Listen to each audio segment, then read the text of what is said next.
Hello everyone, myself Dr. Kalavati. Today just going to give you some brief update on COVID-19. All of us are working continuously since almost 2 months for this COVID-19 outbreak, and which is a pandemic. So guidance for a health risk and outreach survey of households is being planned in BBMP. In this regard, I am just going to give you the updates and the what we should do further. We are all detecting cases of COVID and treating them, and containment activities are going on, and primary and secondary contact tracing is going on. With addition, now the state government has planned to take measures to further reduce the COVID cases. Like we are identifying any respiratory illnesses, a severe acute respiratory infections, or to early detection and treatment of COVID-19 disease, so that it doesn't further spread into the community. So in this regard, there are various steps taken to identify these ILI and SARI symptoms. So I'm just going to update you regarding this. Measures suggested for early detection of COVID using the voter ID list, which is already a pre-populated list, is ready, available with us. So we are using block level officers with additional staff supporting them to track each and every household in BBMP area, so that we can identify the ILI cases and the high risk groups. So there are two methods for this survey. We can use either the app method or manual method. In the app mode, we are going to directly upload the information which we collect in the field, and the manual mode will be taken manually, then later entered into the soft copy. So the survey period varies, will start from the 2nd of May, continue until 9th.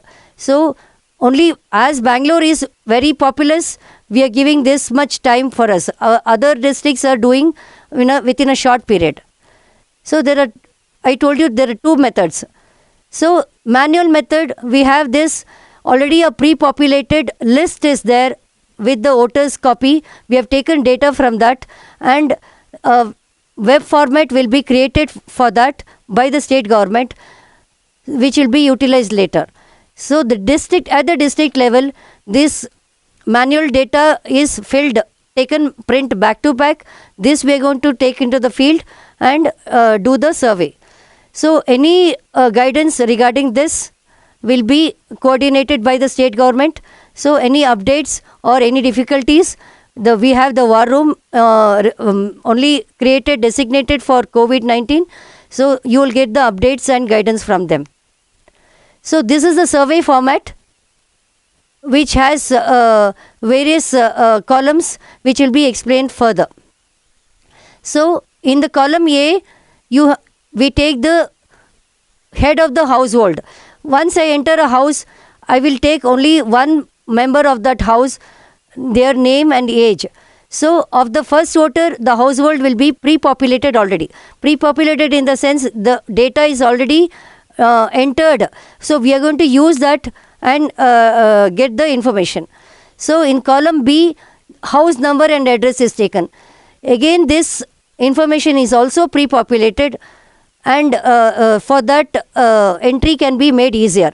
Supposing if the pre-populated information is not correct or it is incomplete, the block level officer has the option of correcting it or enter only the house number and the street name can be corrected. Otherwise, there is no option for other corrections, which is not required. So nothing has to be changed in the voter list.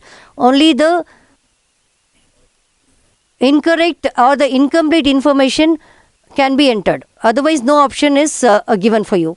So in column C, the household contact members, they have to be entered, and you should ask them to give the mobile number.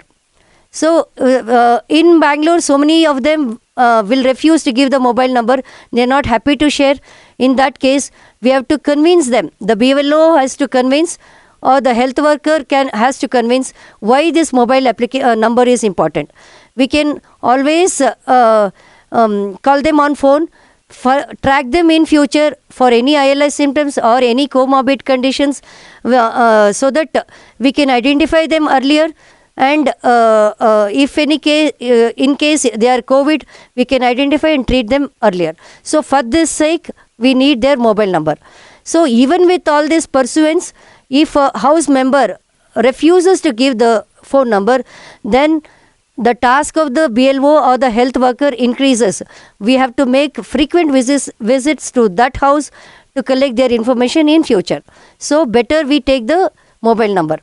So in the next column, any household member who is above 60 or any comorbid conditions, we have to take the information. So even that is pre-populated in the list, already it is there. We have to identify just whoever is above 60, we take them. So the confirmation of each person currently residing in that house has to be confirmed by the BLO. In some cases, the list may be something else, the resider may be different. So you have to re-verify once so that above 60 years are identified correctly.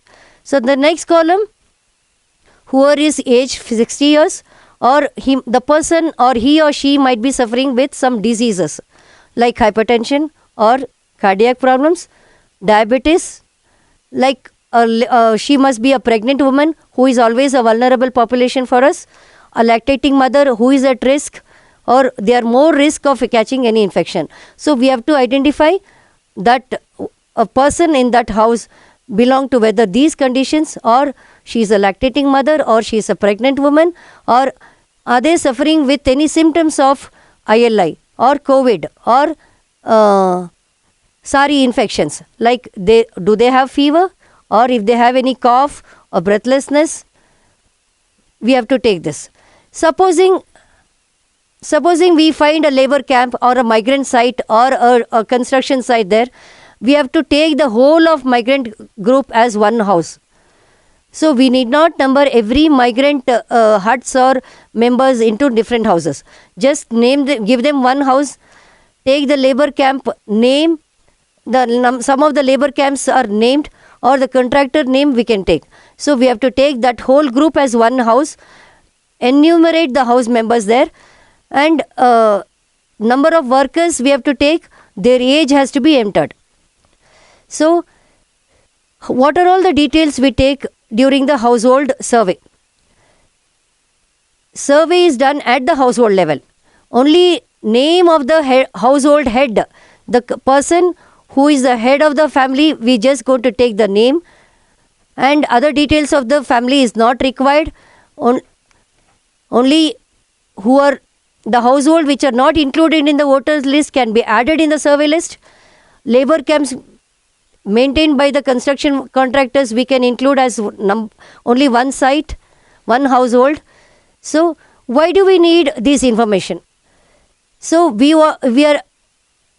need this information to assess the health risk, what is the risk they are having. The mobile numbers can be taken, linked to the polling station area. So missing information can be collected through their phone numbers in future. Follow-ups can be made. So information from D to F fields are for health risk assessment. So this is not a permanent one. This is a transient one, because it keeps changing. The information which is static, it is not static. So information keeps changing. The person who belongs to high risk might turn normal. The person who is normal might become high risk. So this information is varied. So this information is relevant for household survey, and so that we can give them an outbound call using this Aapta Mitra helpline. So visit also by the health workers depends on the location of the household, whether it is in the containment area or in the buffer zone or outside the buffer zone. So the requirement varies whether it is the containment area, zone or the buffer zone. The risk assessment and the helpline assessment also varies. So in future, the subsequent collection of information will be organized based on this surveillance strategy. So any clarification you need regarding this, you can contact the local health officers, the local MOHs, and our war room is there always helping you, and 104 is there to help you out any hiccups in the survey. Thank you so much for patience hearing.